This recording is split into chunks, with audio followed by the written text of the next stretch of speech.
ఈనాటి 128వ మన మన్యం వీరుడు అల్లూరి సీతారామరాజు గారి జయంతిని మన పాఠశాలలో ఘనంగా నిర్వహించడానికి పూనుకున్న మన పాఠశాల ఉపాధ్యాయులందరికీ నా ప్రత్యేక నమస్కారాలు. అలాగే విద్యార్థులందరికీ అల్లూరి సీతారామరాజు జయంతి శుభాకాంక్షలు. మీ అందరికీ ప్రతి సంవత్సరం మన అల్లూరి జయంతి మన పాఠశాలలో జరుపుకుంటూనే ఉంటాం కదా. సో అల్లూరి గురించి మీ అందరికీ చాలా బాగా తెలుసు. ఎందుకు దీన్ని ప్రత్యేకంగా ఒక అల్లూరి జిల్లాగా మంది వెలిసింది? అల్లూరి సీతారామరాజు జిల్లా కదా మంది. అల్లూరి సీతారామరాజు జిల్లాగా ఎందుకు వెలిసింది? దీన్ని మన ప్రతి సంవత్సరం ఎందుకు మన పాఠశాలలోనే కాకుండా ప్రతి పాఠశాలలోనే దీన్ని చాలా ఘనంగా నిర్వహించాలని ప్రభుత్వాలే ఎందుకు పూనుకున్నాయి? ప్రభుత్వాన్ని ఇన్స్పైర్ చేయగలిగిన వ్యక్తులు ఎవరుంటారమ్మా? మన బర్త్డే ప్రభుత్వం చేయమని చెప్తుందా? లేదు, మన బర్త్డే మనమే సెలబ్రేట్ చేసుకుంటాం. కానీ కొంతమంది వ్యక్తుల్ని మాత్రమే ప్రభుత్వాలు సెలబ్రేట్ చేస్తాయి. వాళ్ళ చుట్టాలు చేయక్కర్లేదు, ఆయన చేసుకోక్కర్లేదు, ఎవ్వరు చేయక్కర్లేదు. దాని అంతటా అదే దేశ ప్రజలందరూ సెలబ్రేట్ చేసే బర్త్డేలు కొన్ని ఉంటాయి. అలాంటివి ఏంటేంటి? గాంధీ జయంతి మనమే చేస్తున్నామా? అంబేద్కర్ జయంతి చేస్తున్నామా? సావిత్రిబాయి పూలే జయంతి చేస్తున్నామా? ఇంకా ఇలాంటి మహనీయులందరూ జయంతులు ఆటోమేటిక్గా దేశ ప్రజలందరూ సెలబ్రేట్ చేసుకునేటట్టుగా వాళ్ళ జీవితాలని వాళ్ళే పలుచుకుని ఒక రికార్డుని మనకి స్థాపించి పెట్టారు. మనం ఈరోజు ఇలా స్వేచ్ఛావాయువులు పీల్చుకోవడానికి, మన దేశం వేరే దేశాల పాలన నుంచి బయటికి రావడానికి ఉపయోగపడిన వీరులు కాబట్టి వీళ్ళని మనం గుర్తుపెట్టుకుంటున్నాం. ఇంతకుముందు మన దేశాన్ని ఎవరు పరిపాలించారు? ఎప్పుడు స్వతంత్రం వచ్చింది? బ్రిటిష్ వారు పరిపాలించేవారు. ఎప్పుడు స్వతంత్రం వచ్చింది మనకి?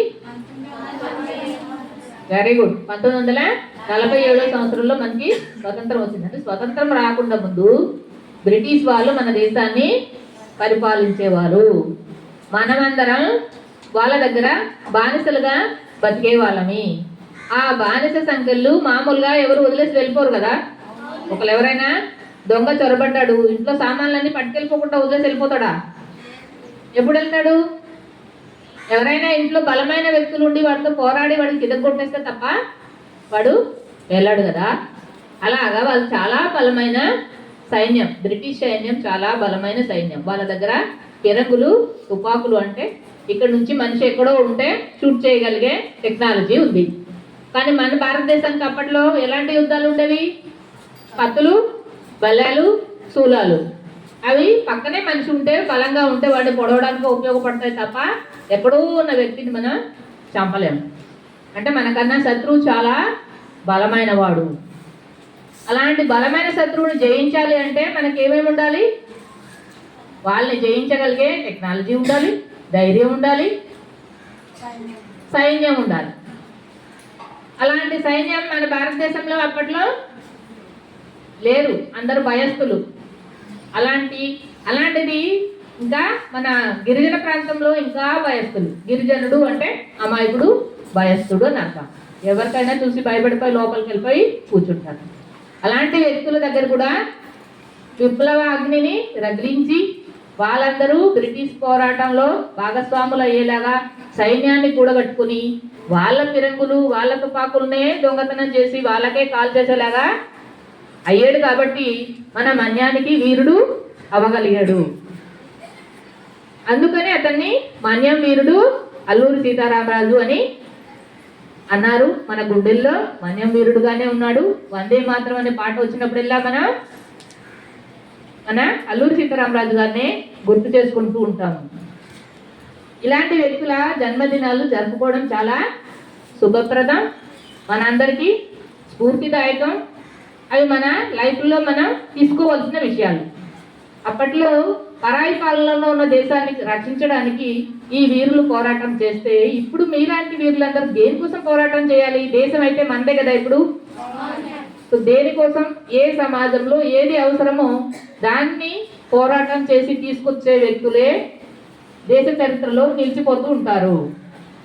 సమయము, సందర్భాన్ని బట్టి మనకు ఆ సందర్భంలో మన దేశానికి ఏం అవసరం. ఇప్పుడు మన దేశానికి ఏం అవసరం? అట్లీస్ట్ మన పాఠశాలకు మన ఊరికో ఏంటి అవసరం? మీ ఊరు ఉంది, మీ ఊరికి ఒక రోడ్డు అవసరం.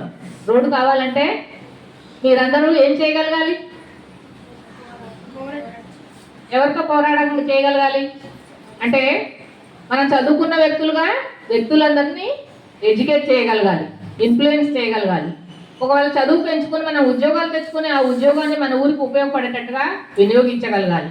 ఇప్పుడు మనం జాబులు చేస్తున్న వాళ్ళందరూ అట్లీస్ట్ మన జాతికి మేలు కలిగే ఒక పనైనా చేయగలగాలి. మన జాతి పిల్లలకి సక్రమంగా చదివించుకోగలగాలి. లేదా మన జాతిలో ఒక ఊరు ఉంది, ఒక ఊరిని మనం ఏమైనా ఇన్ఫ్లుయెన్స్ చేయగలం. మనం పుట్టిన ఊరికి ఏమైనా చేయగలుగుతున్నామా? మనం పుట్టిన పేరెంట్స్కి ఏమైనా చేయగలుగుతున్నామా? దేశం సంగతి తర్వాత. సో ఇవి స్టెప్ వైజ్గా చేసుకొని రాగలిగితే వాళ్ళు చాలా ఉత్తమ సిటిజన్. అలాంటి సిటిజన్సే ప్రస్తుతం మన దేశానికి అవసరం. సో అల్లూరి సీతారామరాజు లాంటి జయంతిలు చేసుకొని తప్పట్లు కొట్టాల్సినవి కావు.